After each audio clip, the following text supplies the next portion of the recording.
selamat sore pemirsa semua. Kita kembali pada acara podcast dengan Dr. Anton Wardaya, dan kali ini ada bintang tamu kita yaitu Pak Agren dari Expert Bogor. Ya, Pak Agren mungkin bisa cerita ya Pak ya tentang Bapak dengan profil Expert Bogor Bapak seperti apa ya? Silakan Pak. Baik, terima kasih Pak Anton. Ya, yang pertama dalam kesempatan ini ya kami ingin menyampaikan ya secara singkat ya seputar profil Expert Edupiat Bogor.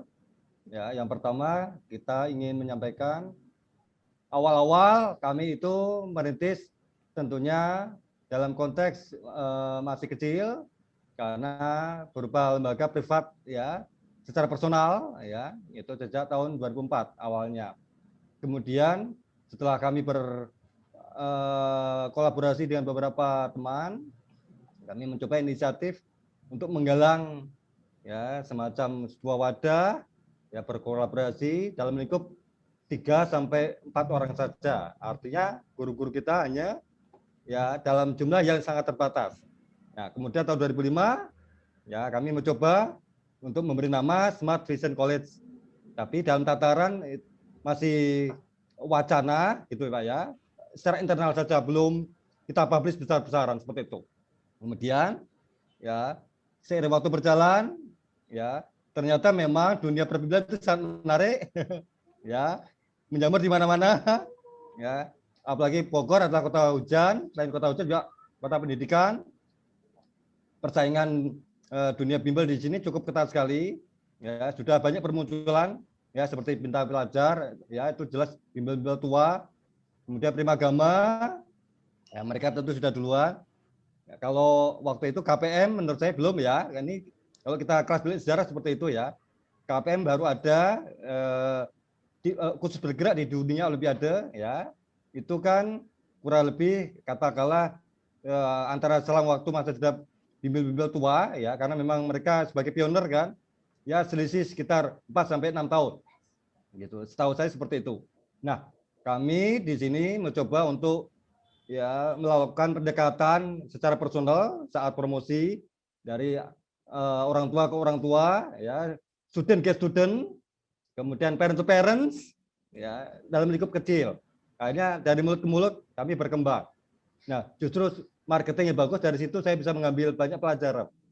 Jadi lebih efektif dengan menggunakan pendekatan student ke student. Artinya kalau kita misalkan privat, murid kita puas, pasti mereka akan cerita ke murid lain, oh ini bagus, nah, dia akan rekomendasi. Nah itu lebih cepat daripada misalkan kita membaca iklan di koran atau katakanlah media-media yang besar ya, walaupun itu memang membutuhkan biaya yang cukup banyak.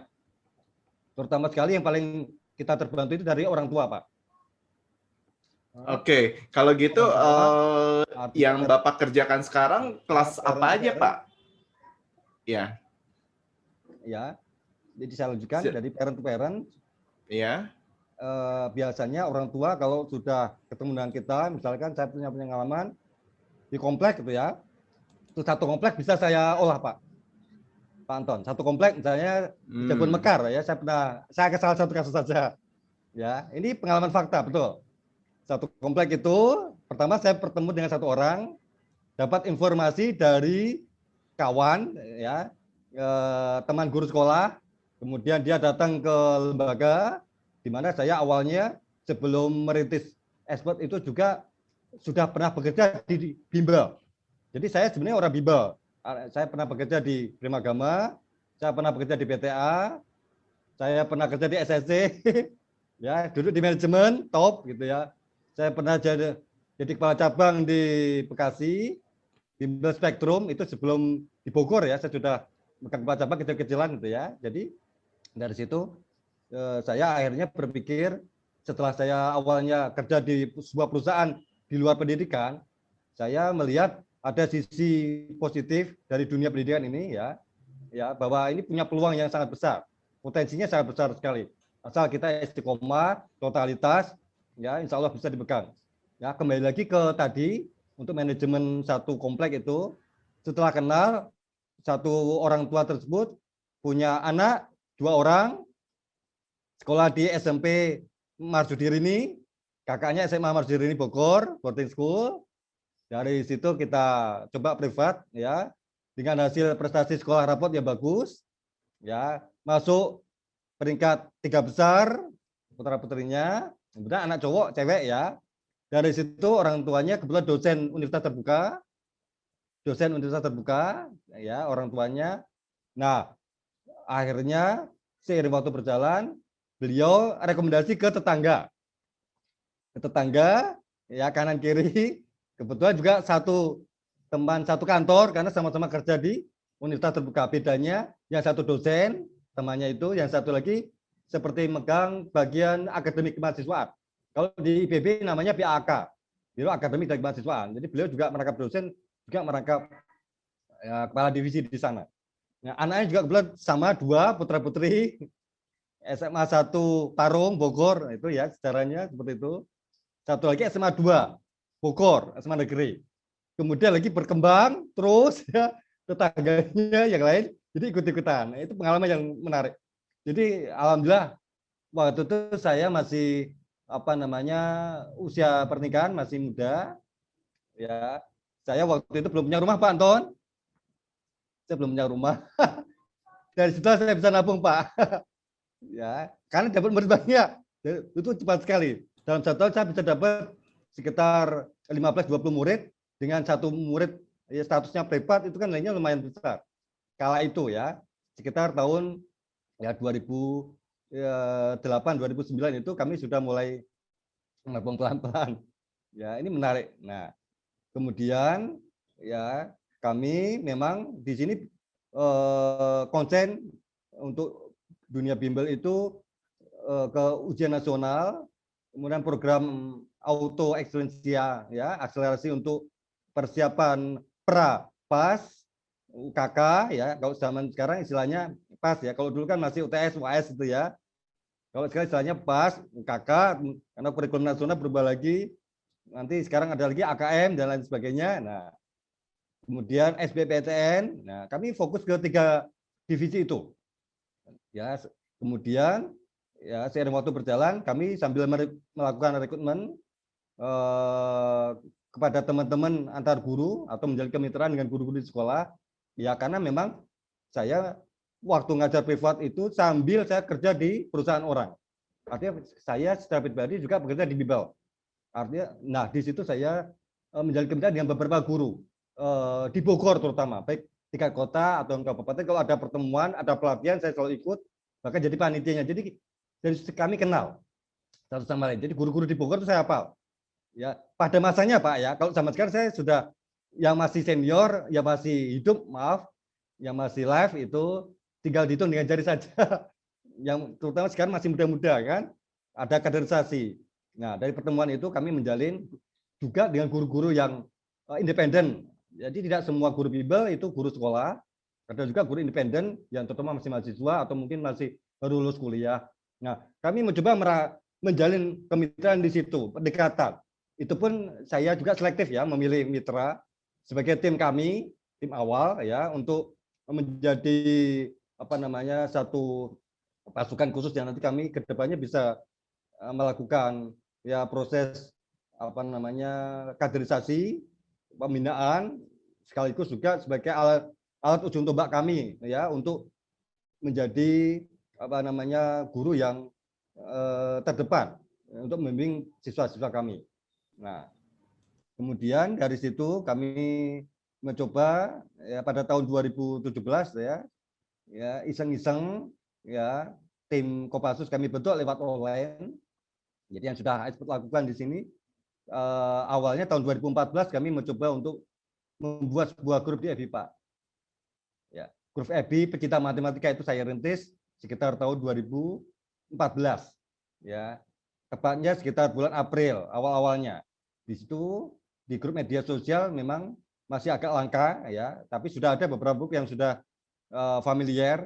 Nah, kami awal mendapat pasukan khusus itu dari sana. Pertama, anak-anak mahasiswa berprestasi guru-guru teladan, kami mencoba pendekatan hubungan baik dengan mereka. Kemudian sampai sekarang masih berlanjut ya untuk menjadi tim ya. Kami yang memang kami pilih setelah selektif ya di situ. Kemudian kami melanjutkan juga membuat sebuah grup WhatsApp ya, salah satunya P3BI ya, persatuan atau komunitas ya, persatuan para pembina Olimpiade plus guru bimbel ya seluruh Indonesia yang kami pantau dari medsos.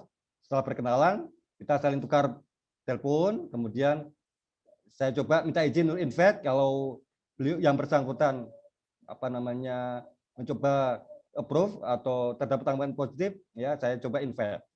Termasuk juga grup MS, grup khusus guru-guru sekolah yang memang mitra terdekat kami, saya kumpulkan dalam satu grup, Pak.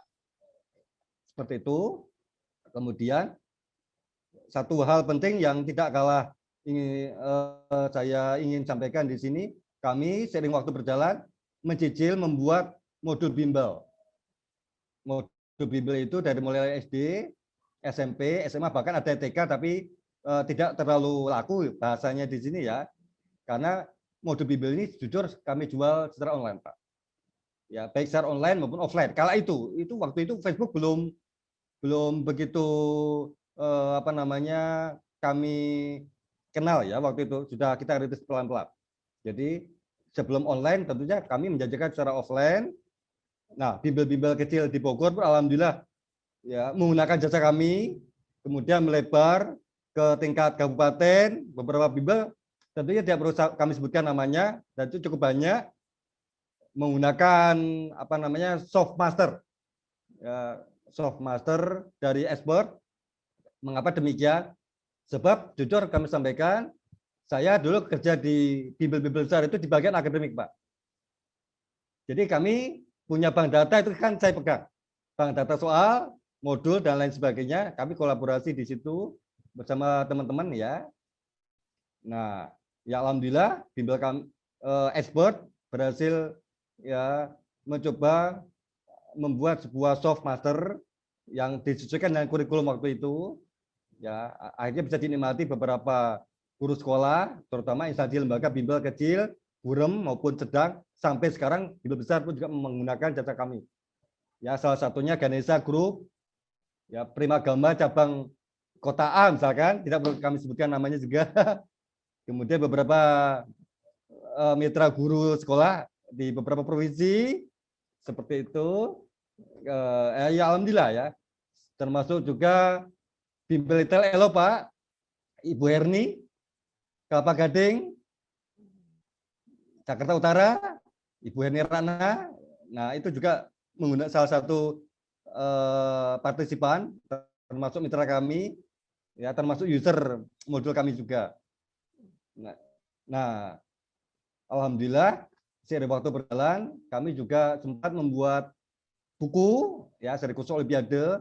Nah, ini adalah salah satu kontributor lembaga kami untuk generasi penerus bangsa, di mana saya berusaha untuk membuat buku Olimpiade tersebut ya dari level SD, SMP, SMA hingga perguruan tinggi, dan alhamdulillah bisa dijual online ya, dengan nilai cukup memuaskan bagi kami sendiri ya kala itu, karena alhamdulillahnya banyak peminat, Pak Anton, ya terutama dibeli oleh sekitar saya total itu ada 138 ya universitas baik swasta atau negeri, baik dari kalangan dosen, mahasiswa yang sudah menjadi user kami atau pelanggan kami, membeli buku tersebut. Tentu event lomba ya, Olimpiade baik untuk SN ataupun Olimpiade, khususnya Olimpiade tingkat perguruan tinggi ya, termasuk para beberapa dekan fakultas MIPA ya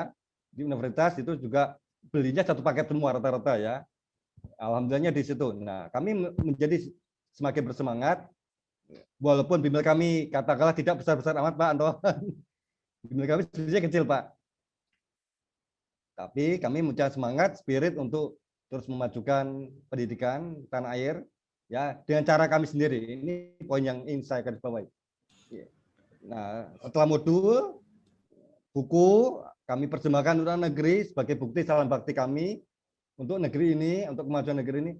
Kami lanjutkan dengan terus berproses, belajar, berkolaborasi dengan beberapa lembaga, termasuk dengan Anton Wadaya College, lembaga-lembaga yang lain, ya sesuai dengan profil foto yang ada di video kemarin yang kami sampaikan atau paparkan, membuat semacam e-modul, e-book, ya dengan mencicil tentunya. Kemudian kami coba sebarkan secara gratis lewat dunia maya, terutama lewat grup WA, Telegram. Nah, itu salah satu bukti yang sudah kami kerjakan untuk kemajuan bangsa. Kami tidak mengharapkan sesuatu yang lebih, asal modul kami dibaca, bisa bermanfaat orang lain, itu alhamdulillah. Kami berprinsip bahwa meskipun kami tidak dihargai oleh pemerintah atau kurang, dan juga meskipun kami katakanlah tidak diberikan semacam balasan atau reward materi yang setimpal, bagi kami tidak ada masalah. Karena prinsip kami, apa yang kami bisa lakukan, akan kami lakukan, apa yang kami bisa berikan, kami berikan. Untuk yang terbaik tentunya, ya untuk kemajuan bangsa.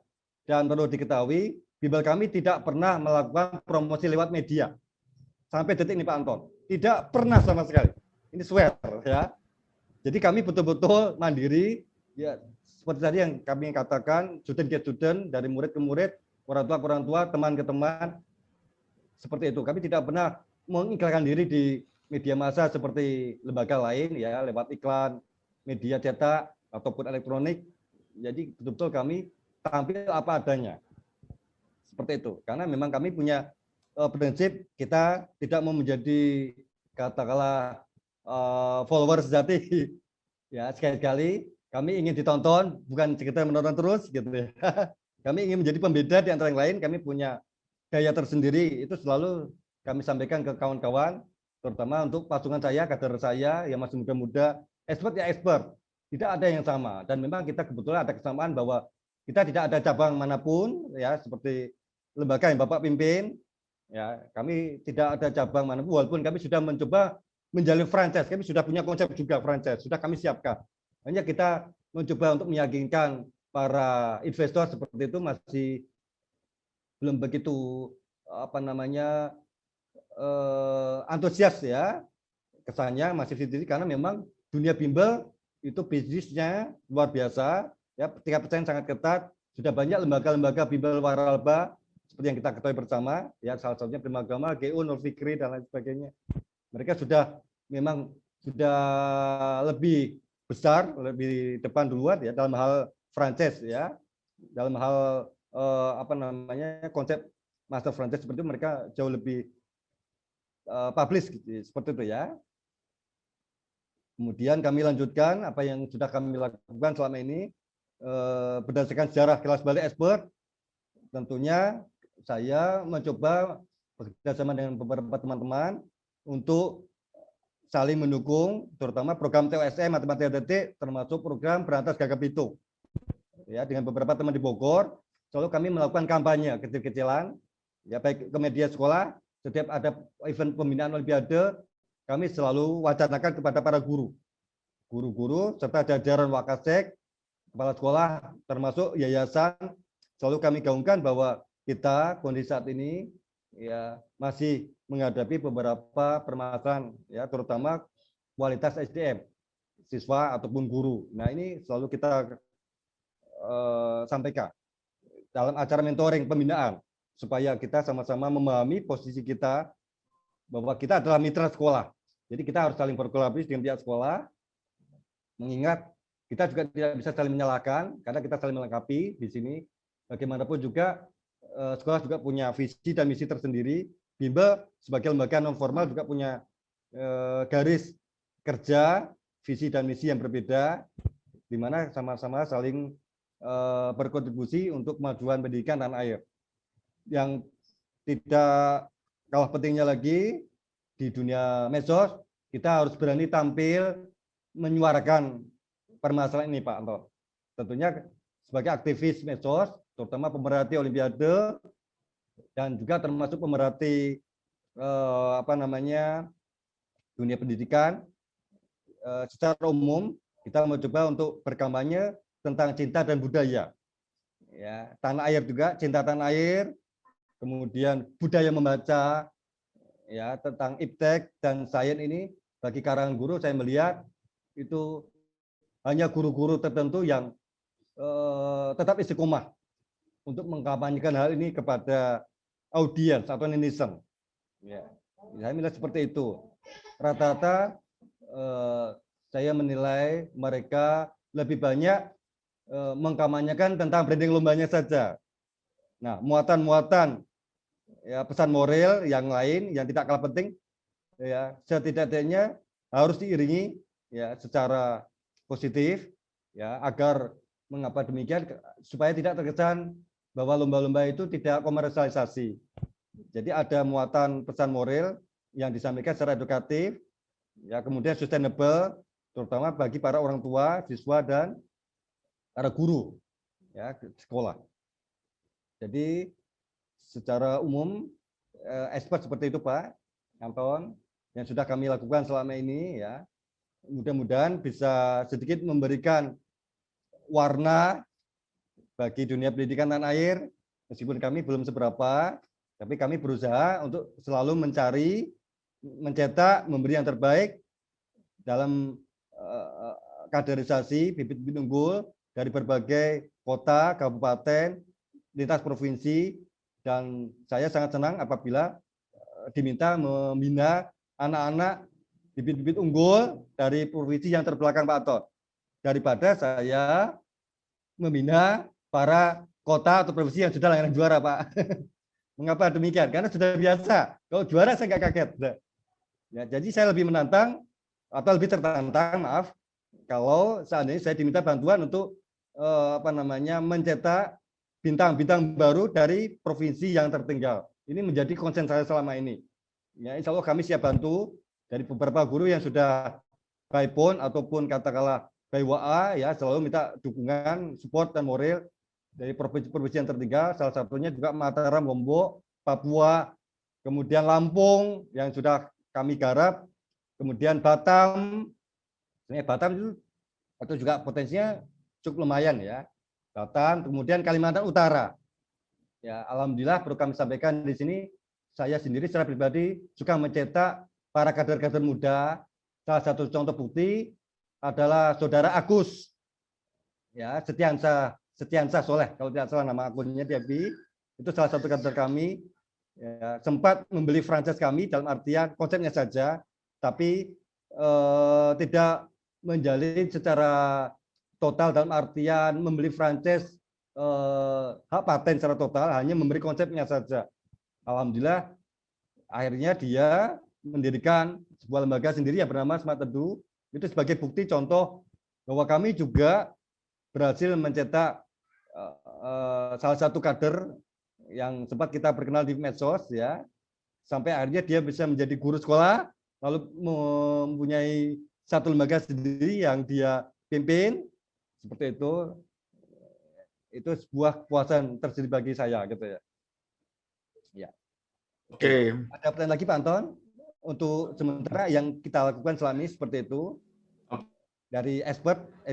Mungkin saya mau tanya pendapat Bapak nih tentang nilai PISA kita ya, PISA kita. Nah, menurut Pak Agren sendiri gimana ya?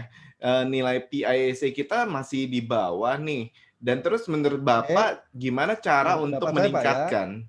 Ya. Ya, mohon diulangi lagi Pak. Jadi kalau kita lihat dan perhatikan nilai PISA kita, PISA, kita masih di Indonesia itu masih di peringkat bawah nih Pak. Nah, menurut Bapak sebenarnya apa sih menjadi kendala? Halo? Iya. Apa sih yang menjadi kendala sehingga nilai PISA kita di bawah dan gimana cara untuk mengatasi masalah ini? Ya.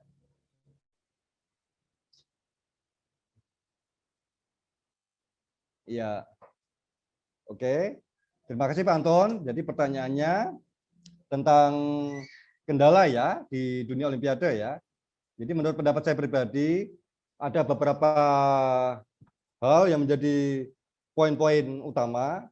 Banyak sebenarnya yang kita hadapi di dunia olimpiade. Pertama, masih rendahnya kualitas SDM guru yang mau konsen ke dunia olimpiade. Artinya betul-betul dia mencoba menjadi guru pembina murni totalitas gitu ya, untuk merekrut atau mencari bibit-bibit unggul di masing-masing daerah regionalnya. Itu salah satunya ya. Yang kedua, dukungan lingkungan, Pak Anton. Jadi lingkungan sekolah itu sangat menentukan. Tidak semua sekolah menurut saya semuanya terkondisikan dengan kondusif. Ya, sekolah swasta itu juga ada grade yang berbeda-beda. Sekolah negeri menurut saya juga ada grade yang berbeda-beda karena memang akreditasinya tentunya berlapis-lapis. Biasanya yang antusiasme itu sekolah dengan grade yang tinggi, ya minimal B. Itu pun juga tidak semua, buktinya di Bogor sendiri. Contoh kami sampaikan antara SMP Negeri 2, SMP Negeri 3, SMP Negeri 1, SMP Negeri 5, bibit-bibit yang saya pantau dari tahun ke tahun dominan kebanyakan dari SMP Negeri 1 saja. SMP 5 walaupun ada jarang yang gol, SMP 7 pun sama. Masih banyak didominasi oleh SMP Negeri 1. Artinya bahwa SMP atau sekolah menengah, baik SMA, SD ataupun SMP, tidak semuanya ya, guru-gurunya mau konsen untuk mencari, mengkampanyekan, atau istilah yang paling mudah di sekolah tersebut untuk ekstrakurikuler. Nah, ini poin ekstrakurikuler di sekolahnya itu tidak dibudayakan, tidak disosialisasikan dengan baik, hanya dari mulut ke mulut secara personal saja selama ini. Itu yang kami temui di lapangan. Berarti ini menjadi bahan PR kita bersama, bahwasannya di sekolah alangkah baiknya apabila kita duduk sama bareng ya dengan mereka, terutama kalau swasta hanya sekolah-sekolah tertentu seperti Penabur jelas ya konsen, Sampurna Akademi bagus, Tunas Harapan itu menurut saya cukup bagus, kemudian Taruna Bangsa ya bisa dihitung dengan jari Pak. Sebagai bahan bukti juga ketika ada lomba-lomba event internasional kita bisa memetakan sekolah mana saja yang anaknya sering ikut ya itu ketahuan semua. Karena dari situ ya paling sekolah-sekolah itu saja yang masuk juara atau jadi pemenang. Padahal kalau kita lihat sebarannya, masih banyak Pak kantong-kantong sekolah yang bisa kita olah. Ya, terutama kabupaten itu masih bisa dihitung dengan jari sekolah-sekolah yang mau ikut lomba seperti itu. Ya itu semua diawali dari lingkungan sekolah, termasuk lingkungan sekolah plus gurunya sendiri. Apakah memang punya nyali atau dengan kesadaran hati untuk mencari bibit-bibit unggul terbaik, menyaring dari mulai anak-anak yang punya prestasi yang siap ya untuk bisa kita kader menjadi bibit-bibit unggul olimpiade seperti itu. Kemudian yang keempat, menurut pandangan saya pribadi, kendala di dunia olimpiade adalah juga dukungan support pemerintah. Dalam hal ini saya cukup wanti-wanti ya menurut bahasa saya, karena walau pemerintah kita sudah memfasilitasi dengan ajang tahunan ya KSN yang selalu mengalami perubahan nama dari OSM menjadi KSN, tapi jatah kuota di tiap provinsi itu kebijakannya selalu masih menjadi bahan pro dan kontra di dunia maya, terutama provinsi-provinsi yang tertinggal ya. Dalam hal ini ya satu hal yang saya garis bawahi, ketika kita melihat masa-masa 5 tahun sampai 8 tahun yang lalu, kuota untuk provinsi yang juara atau para provinsi langganan itu selalu masih mendominasi. Beda dengan 2 tahun terakhir ini, kebijakannya berubah. Provinsi yang ketiga diberikan jatah Pak Anton kan? Provinsi yang ketiga diberikan jatah minimal 1 atau 3 orang sebagai wakil berdasarkan passing grade regional. Kalau zaman dulu ya boro-boro menurut saya provinsi tertinggal dapat jatah. Selalu provinsi ya juara langganan DKI Jakarta, Jawa Tengah, Jawa Barat, ya Sumatera Utara, kemudian Jawa Timur, Bali, Kalimantan itu pun Kalimantan, tidak semua Kalimantan, ya terutama Kalimantan Timur yang masih unggul. Kemudian untuk Sulawesi yang masih unggul, Makassar, Sulawesi Selatan, kemudian Manado, Sulawesi Utara. Ya, kita masih bisa melihat setelah bersama-sama kendala di situ ada sebuah ketimpangan. Di situ ada disparitas yang cukup tinggi. Nah, ya semoga kebijakan pemerintah untuk saat ini kota dari provinsi yang tertinggal itu tetap harus diberikan kesempatan ya untuk mengirimkan wakil delegasi yang terbaik minimal 3 orang.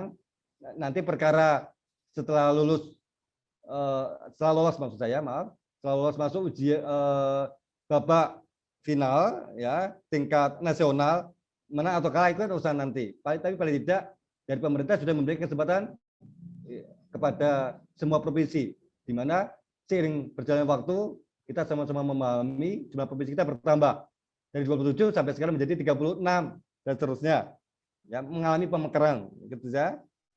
Nah, kan kasihan Pak, ya gurunya di sana sudah capek-capek melakukan pembinaan, ya sebelum pandemik, artinya secara offline sudah membayar cukup mahal misalkan atau paling tidak sudah menggunakan biaya, waktu, energi. Tapi setelah ikut seleksi di tingkat kecamatan saja sudah kalah bersaing atau tidak ada apa namanya perhatian yang lebih dari pemerintah kota setempat seperti itu. Akhirnya mereka akan berpikir negatif Pak, ya karena sudah merasa capek-capek, tidak diberikan kesempatan setelah dites dan lain sebagainya, kuotanya tidak padahal ada juga bibit yang bagus. Jadi dari situ saya menemukan kasus baru di Bali, ya dari akun rekan kita di grup, ya itu menyampaikan bahwa data yang ada anak dari provinsi Bali untuk seleksi di tingkat kecamatan sekitar kurang lebih ada 5 orang yang bagus, tapi yang diloloskan oleh pihak panitia di sana, panitia rayon terutama, ya melalui dinas Bali itu hanya diambil 2 orang saja. Nah, ini membuat mereka kecewa. Kalau gurunya sudah kecewa, ya otomatis orang tuanya bisa saja kecewa, apalagi siswanya gitu ya Pak ya. Nah, ini kita menjadi bahan sorotan tersendiri. Ya, kadang kita berpikir kasihan juga. Ya, sudah capek-capek belajar selama berbulan-bulan, kemudian setelah di rankingnya mungkin passing grade-nya terlalu tinggi, akhirnya tidak lolos. Itu baru tingkat kecamatan ya, belum sampai tingkat kota. Jadi kita harus berikan kemudahan Pak. Kendala yang kelima menurut saya adalah dari dukungan pihak sekolah sendiri ya secara internal. Walau tadi sudah kami singgung di depan, masih banyak sekolah-sekolah swasta ataupun sekolah-sekolah negeri yang belum melek ke sana. Padahal kita sama-sama memahami Indonesia membutuhkan regenerasi dan kaderisasi secara sustainable. Kalau kita tidak menggarap, nanti lambat laun saya yakin ya kader-kader kita akan tergerus dengan sendirinya. Jadi kita harus bersyukur bahwa event-event Olimpiade yang sekali lagi marak seperti ini harus kita sambut dengan yang gembira. Walaupun kecil, kita tetap harus apresiasi Pak Anton. Ya, karena dari situlah wadah-wadah dari lokal sampai nasional hingga mendunia nanti bibit-bibit itu kita bisa dapatkan. Karena memang tidak semua orang tua memang mau konsen ke arah sana. Karena orang tua berpikirnya bermacam-macam tipenya seperti itu. Ada yang memang dia suka ketika anaknya punya bakat minat disalurkan, betul-betul totalitas ya, membiayai, mensupport, mengantarkan les misalkan sampai membiayai, mendoakan, kemudian memfasilitasi untuk ikut lomba-lomba apa saja. Nah, itu orang tua yang bagus seperti itu. Nah, saya sangat suka tipe orang tua seperti itu. Artinya keberhasilan expert untuk mencetak bintang-bintang sampai sejauh ini sebenarnya resepnya ada 4. Yang paling utama, yang paling saya soroti adalah solid. Ya, harus tim solid antara beberapa pihak. Pertama, pembina, kedua orang tuanya, ketiga siswanya rajin, orang tuanya oke, keempat sekolahnya mendukung. Itu kalau 4 itu sudah kuat, insya Allah ya aman. Walau sekolah andaikan tidak mendukung pun itu benteng yang utama dari keluarga sendiri, yaitu orang tua sama siswa. Kemanapun dia mau belajar silahkan. Itu kendala yang kelima yang saya amati di sini Pak Anton. Sementara kendala yang keenam yang saya catat dan cukup serius di sini adalah kebijakan dari kurikulum kita sendiri. Kita terbentuk oleh kebijakan kurikulum yang notabene selalu gonta-ganti, ya. Setiap ganti menteri, ganti kebijakan ini juga cukup memusingkan. Kemudian anggaran belanja APBN dari pemerintah sendiri untuk dunia olimpiade masih relatif terbatas. Terbukti bahwa lomba-lomba event internasional tidak semuanya disupport oleh pemerintah, Pak. Harus dengan biaya orang tua sendiri, Pak, ya. Harus biaya orang tua sendiri. Dan ini memang hanya orang-orang tua yang mampu dan kaya tentunya yang bisa meloloskan atau membawa anaknya untuk ikut ajang olimpiade yang levelnya internasional. Karena mereka bisa mengunjungi negara tempat di mana event olimpiade tersebut diadakan. Saya punya murid, anaknya pintar, rajin, berprestasi, tapi saya orang tuanya nggak mampu. Mau berangkat ke Hong Kong nggak punya uang. Mau berangkat ke Bulgaria, orang tuanya biasa-biasa saja, pegawai negeri. Mau berangkat ke Thailand, boro-boro siapa yang mendanai. Contoh yang bukti lagi, percaya Sragen, Aldi SMA kemarin, tahun 2018, ya susahnya setengah mati mencari dana, Pak, di tingkat Pemkot Solo, Sragen, maaf, Karanganyar, ya, Jawa Tengah. Sebantar-bantarnya pemerintah hanya ngasih, kalau tidak salah saya dapat info hanya 2 juta, padahal kurang untuk biaya ke sana. Untuk membayar ke panitia saja butuh sekitar minimal 10 juta, belum ongkos pribadi dan uang saku dan lain sebagainya. Akhirnya tidak jadi berangkat kan gitu. Itu artinya bahwa para juara-juara yang sudah established atau yang sudah kita terima dalam pengumuman resmi lewat event organizer masing-masing itu belum mewakili semuanya. Padahal ada anak-anak berprestasi yang memang tidak mampu, yang nggak bisa berangkat. Ini kita menjadi bahan pertimbangan tersendiri. Karena memang sponsorship dari perusahaan yang kita ketahui bersama, ya, tidak sebenarnya mau membiayai mereka, gitu. Karena mereka juga punya kepentingan, Pak Anton, ya. Tidak serta-merta mereka berani mensponsori penuh, gitu. Tentu ada pertimbangan-pertimbangan tersendiri seperti itu. Tapi paling tidak pemerintah itu, ya, bisa menyokong atau mensupport anak-anak yang telah berhasil lolos ke babak hit round untuk bisa berangkat ke negara tempat ajang olimpiade tersebut diadakan. Nah, ini yang masih menjadi dilematis tersendiri bagi kita bersama.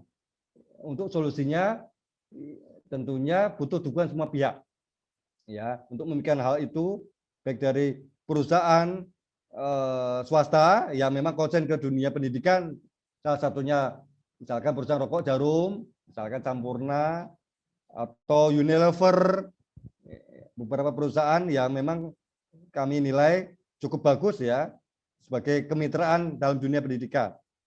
Kemudian kampus, Pak, ini juga sudah mencoba melakukan kaderisasi melalui himpro-himpro, hanya saja dukungan belum begitu full, ya, saya melihat.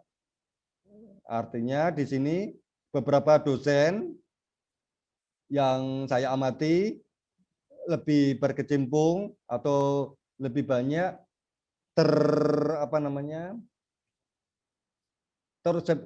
terobsesi, ya, dengan kesibukan masing-masing, karena tuntutan tugas di kampus untuk membina para mahasiswa itu terbilang jamnya masih sangat terbatas.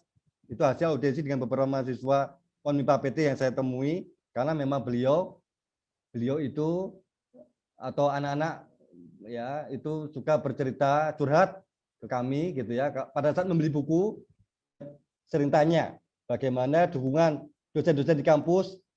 Ya, saya pernah dapat cerita unik, salah satu kampus favorit top itu, ya, saat olimpiade berlangsung, ya, dia tidak dapat materi sama sekali dari dosennya. Jadi dia diminta untuk belajar sama seniornya. Kan dosennya terlalu sibuk misalkan.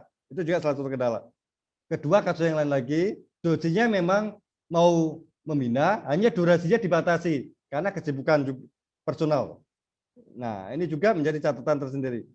Yang ketiga, ada juga kisah misalkan antara senior sama junior tidak akur di kampusnya, jadi masing-masing saling berkompetisi.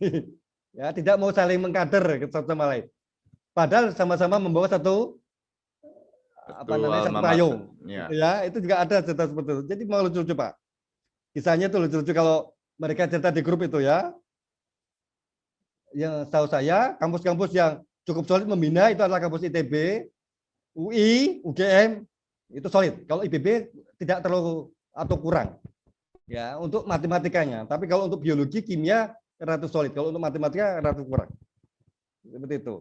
Jadi hubungan baik antara junior senior itu harus terjalin baik, termasuk di tingkat hubungan kemitraan organisasi kampus ya, selain BEM terutama Himpro yang sering mengadakan lomba-lomba.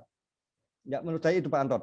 Oke, mungkin yang kita ada selama ini. Ada pertanyaan lagi Pak, kalau misalnya para alumni medali Olimpiade yang bekerja, yang mungkin bisa bekerja dan mengabdi lagi ke Indonesia ya, mungkin banyak juga yang mereka kira ke luar negeri. Nah, menurut Bapak gimana nih solusinya nih Pak? Ya. Itu. Oke. Ya, terkait untuk para alumni OSN sendiri, yang saya amati sejauh ini, memang kita sama-sama menyadari bahwa para alumnus OSN atau KSN itu setelah mereka terbukti meraih prestasi ya, di dunia mapel masing-masing, kemudian rata-rata ada yang kuliah ke luar negeri Pak Anton ya, kebanyakan kan kuliah ke luar negeri, terutama yang mampu Pak itu ya. Dan kita ketahui yang mampu, bagi yang mampu mendapat beasiswa bidik misi dan memang anaknya orang tuanya mendukung, ya insya Allah dia juga bisa saja ya berangkat untuk ke sana. Nah, setelah lulus saya mengamati data 8 tahun ya terakhir ini, memang tidak semua para alumnus atau para medalis Olimpiade itu mau konsen untuk kerja mengabdi ke dunia pendidikan terutama sekolah. Seperti itu ya. Jadi di sini biasanya setelah mereka kuliah ke luar negeri, semacam ada sebuah wawasan pengetahuan yang mereka kenyam, itu tentu berbeda cara pandang yang diberikan ilmu di sana. Tentunya mereka merasa sesuatu yang beda dengan kuliah di universitas lokal atau dalam negeri. Artinya anak-anak para alumnus setelah mengenyam pendidikan di sana ada mendapatkan suatu pencerahan yang luar biasa sehingga mereka lebih interest untuk bekerja di luar bidang yang dia tekuni, karena memang banyak faktor penarik seperti besarnya gaji yang akan dia terima nanti setelah dia lulus. Kemudian kedua, memang passionnya dia seperti itu, didukung oleh passionnya dia. Yang ketiga, untuk dana riset sendiri di Indonesia itu masih sangat dibatasi oleh pemerintah.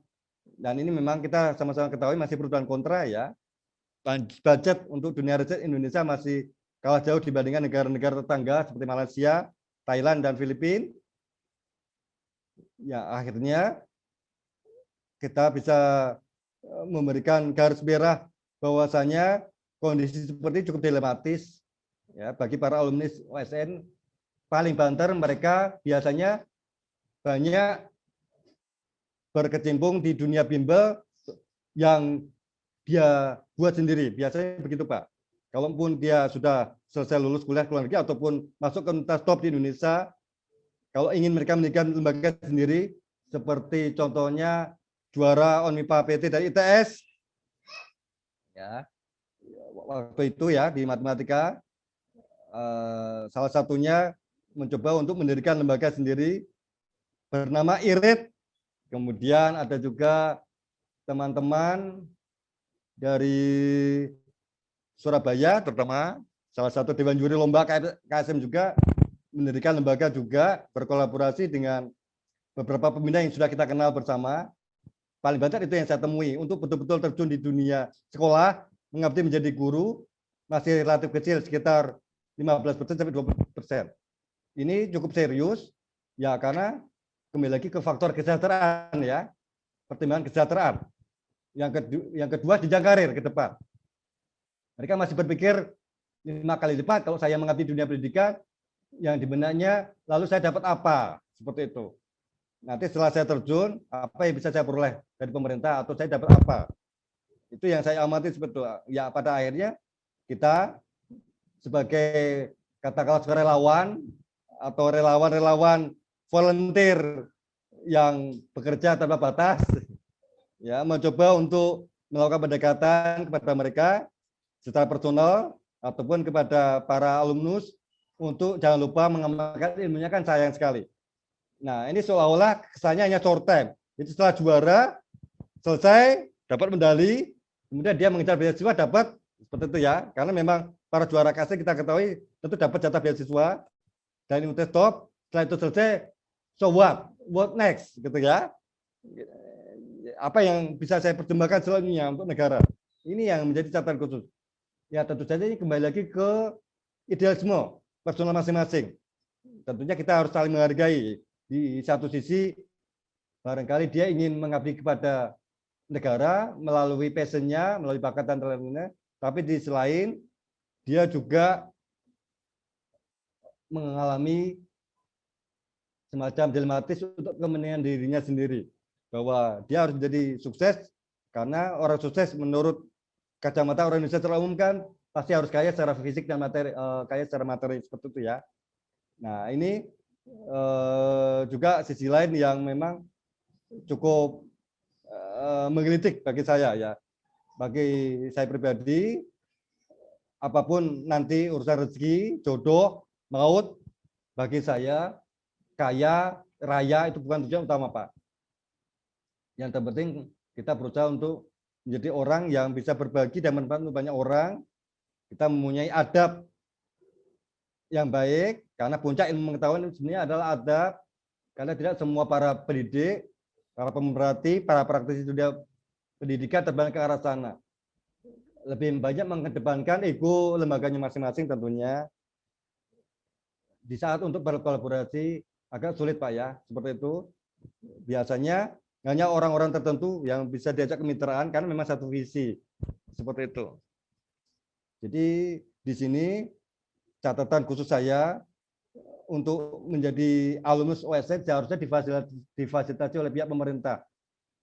Pemerintah harus memberikan semacam pancingan, semacam trigger supaya menarik perhatian mereka untuk memberikan bonus khusus atau bagaimana bentuknya kita tidak tahu, agar mereka mau membangun generasi muda kita ya, terutama bibit-bibit unggul generasi emas, supaya bisa dididik, dibina, ilmunya ditransfer ya secara bertahap oleh mereka dengan cara bertukar pengalaman ya. Ajang-ajang lomba yang pernah mereka ikuti itu bagi saya bisa kita tarik ya pelajaran dan iman yang luar biasa. Oke Pak, mungkin ada pertanyaan lagi nih apa ya? Bagaimana menurut Bapak tentang manajemen kerjasama, kemitraan sekolah unggulan, dan pembinaan bibit unggul di Olimpiade? Artinya banyak sekolah unggulan yang mandiri dalam pembinaan bibit unggul baru, tanpa melibatkan lembaga pendidikan dari luar, karena faktor kendala dana, birokrasi, dan lain-lain. Ya.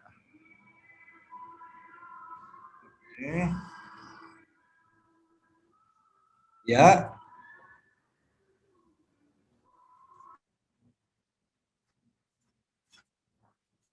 Jadi selama ini expert sudah menjalin beberapa kemitraan sekolah melalui program-program yang kami punyai, Pak. Beberapa sekolah yang sudah berjalan, alhamdulillah, dari sekolah di lingkungan Kota Bogor ataupun di Kabupaten Bogor. Yang pertama, salah satu yang sudah kita coba publikasikan ke dunia maya adalah sekolah SD, SMP, SMA Taruna Bangsa Sentul. kemudian ada juga sekolah di Cibinong, madrasah, kemudian SMP Negeri 1 dan SMP Negeri 7, kemudian ada juga sekolah madrasah Aliyah Negeri 1 Kota Bogor, termasuk sekolah-sekolah di luar ya yang tidak bisa kami sebutkan satu persatu dengan pendekatan personal, di mana kami mencoba berbuat dari kecil, Pak, apa yang bisa kami berikan kepada mereka selama kami diberikan kepercayaan oleh pihak yayasan, pihak sekolah, insya Allah kami bantu semampunya agar supaya mereka juga bisa merasakan sebuah apa namanya trigger, sebuah spirit ya untuk terus mau belajar ya, mencari sesuatu yang baru, di mana atmosfer dunia kompetisi olimpiade itu begitu ketatnya. Kalau kita tidak segera mengkader bibit-bibit unggul dari lingkungan sekolah sendiri, kita akan kesulitan nanti ke depannya. Jadi di situ memang kita harus melakukan sebuah program terobosan lewat ekstrakurikuler, Pak. Di ekstrakurikuler itu harus kita budayakan secara resmi, ya, dengan harapan bahwa anak-anak dari para kelas bintang dari tiap-tiap sekolah bisa kita ambil, itu poinnya utama. Kemudian kita bina pelan-pelan secara bertahap melalui program, baik itu super camp sifatnya ataupun program jalan mandiri privat, itu tidak ada masalah. Nah, dan juga kendala dana, Pak, mereka itu rata-rata terbentur dana yang menurut mereka biasanya kalau menjalin kerjasama dengan lembaga independen, pemandu, pencari bakat, mereka selalu apa namanya terbentur dana yang disediakan oleh pihak sekolah masing-masing. Rata-rata menurut pandangan mereka relatif mahal, Pak. Satu paket per kelas, per mapel gitu ya. Kelas berapa, mapelnya apa. Ya, sering sejaran kami juga tentu punya portofolio proposal yang biasa kita ajukan. Awalnya memang kami cukup kesulitan. Kami sering ditolak karena kendala dana itu. Karena betul-betul kami merasakan. Padahal dana yang kita ajukan apa namanya cukup terjangkau, sering sejalan waktunya yang kita presentasikan kala itu membuat sekolah untuk berpikir ulang. Ya. Untuk masalah harga sudah kita tawarkan sedemikian rupa murah meriah, tapi masih juga banyak penolakan, Pak. Awal harga sudah cukup tinggi, maksudnya harga kompetitif ya, harga standar sudah kita ajukan misalkan, ya mereka reject, kita turunkan 50% masih reject juga, gitu. Kemudian kalau gratis pada mau, Pak. Kalau gratis malah mau. Gratis itu maksudnya datang ke sini tanpa biaya atau kita sudah datang ke sekolah. Tapi paling tidak mereka hanya memberikan semacam uang makan saja, seikhlasnya. Nah itu kalau itu masih bisa ada peluang banyak. Padahal sementara kita sendiri saat memberikan pembinaan tidak hanya secara pribadi saja, tapi kan kita butuh tim, Pak, dari berbagai mapel ya. Kita butuh uang transport, kita butuh akomodasi juga untuk ke sana. Ini sering menjadi kendala bagi mereka. Oleh karena itu, hal-hal seperti ini tentu menjadi cukup masalah ya, yang kami temui di lapangan.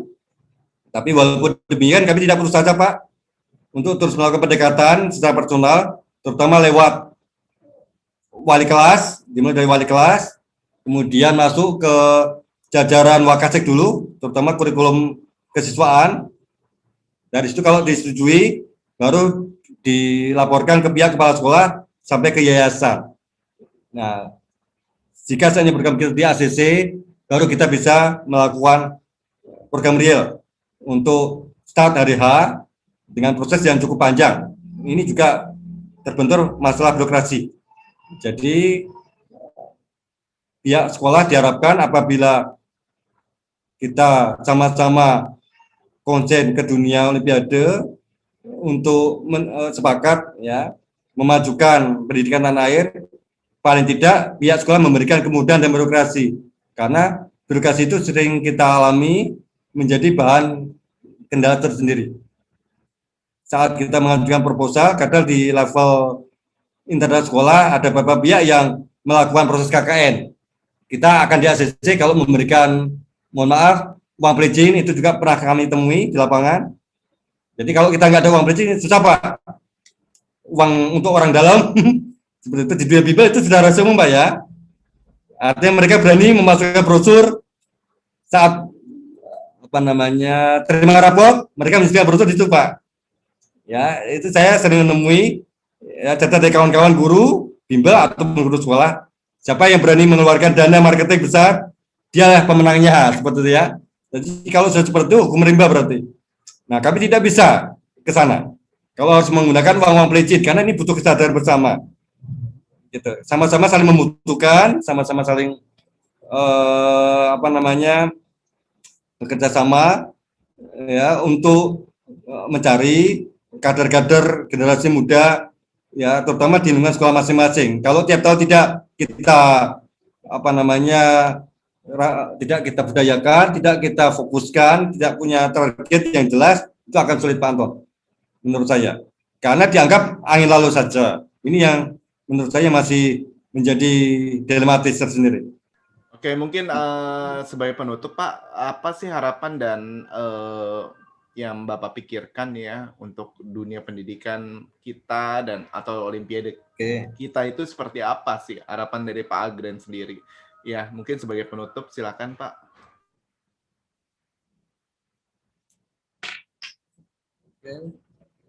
Ya. Baik, terima kasih Pak Anton. Di sini harapan saya untuk ke depan, saya berharap Indonesia tentu menghasilkan bibit-bibit unggul yang terus berkesinambungan.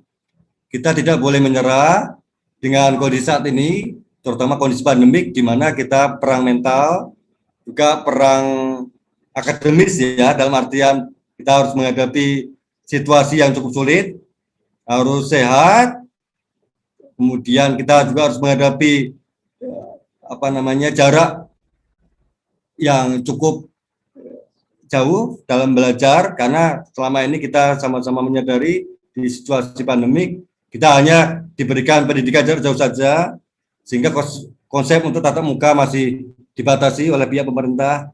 Hal ini juga menjadi kendala juga, tapi tidak mengurangi semangat kami atau semangat kita bersama untuk terus belajar berlatih di rumah, stay at home secara mandiri, seperti itu. Harapan saya lagi ke depan bahwa Indonesia tentu butuh SDM guru yang komitmen, berintegritas, mau berdedikasi tinggi, loyalitas, tanpa harus diiming dengan materi atau jasa bintang yang mungkin dirasa oleh beberapa pembina menjadi bahan pertimbangan utama. Artinya bahwa kita bekerja tidak harus diiming oleh bintang jasa pemerintah, seperti itu. Betul-betul ikhlas, ridho dalam membina sebesar atau sekecil atau sebesar apapun dari pendapat kita, harus kita syukuri bersama. Artinya dalam konsep pembinaan itu tidak muluk-muluk mengandung asas komersialisasi, tapi juga ada diselipi asas semacam amal bakti itu negeri, ya, saling memberikan tali kasih antar sesama, ya, dengan konsepsi ikhlasnya seperti itu bagus sekali ya. Ada bibit-bibit olimpiade yang memang anak-anaknya dari kalangan orang mampu yang harus kita rekrut, harus kita rangkul, harus kita bina. Kita bisa membuka program online untuk anak-anak berbakat seperti itu Pak, seluruh Indonesia. Dan saya sudah melaksanakan itu gratis, betul gratis. Selama 3 bulan kita bina gratis untuk bibit-bibit. Masalah juara atau tidak itu bukan urusan kami. Dalam artian bukan menjadi target utama. Yang terpenting mereka mau belajar, kami sudah senang sekali. Asal mereka mau belajar, bergabung, join ke grup kami yang bernama Komet Expert Online. Itu ada grup khusus yang kami bentuk, yang kita sosialisasikan lewat grup. Seperti itu ya. Mereka kita bina pelan-pelan setiap minggu, minimal 1 kali 2 kali pertemuan, walaupun hanya durasinya 1 sampai 1,5 jam. Ya, sesuai jadwal yang sudah kita sepakati bersama. Kemudian yang ketiga, harapan saya untuk Indonesia, ya semoga kedepannya prestasi anak bangsa, ya hampir di setiap event lomba baik iptek, sains maupun matematik khususnya mengalami peningkatan.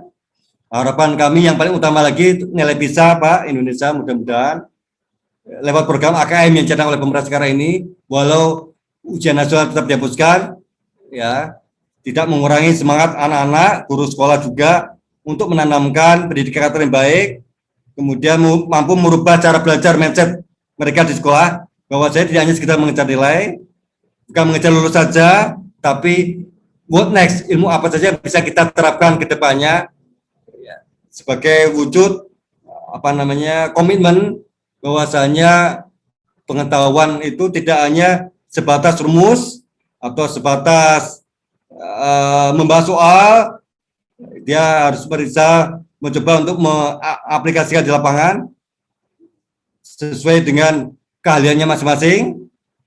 Harapan keenam saya pribadi kepada dunia Olimpiade Indonesia, setiap tahun Indonesia bisa menghasilkan medali yang jauh lebih banyak lagi dari sebelumnya, karena rata-rata di dunia Olimpiade khususnya bidang studi matematika dan sains, peraih emas Indonesia masih relatif langka. Sebantar-bantarnya 5 Pak, sebantar-bantarnya 5 atau 4 saja ya, rata-rata ya. Kalau 2 aja sudah bagus sekali, kita bisa medali 2 saja sudah bagus. Tentunya kita membutuhkan kolaborasi dengan semua pihak dan stakeholder yang terkait, karena kita tidak bisa bekerja sendiri menurut saya ya. Harus sama-sama ya, terutama lembaga-lembaga pembina yang besar seperti LOPI, salah satunya Antarwadaya, kemudian Asimetri, Sinergi Edukasi, lembaga-lembaga besar ya.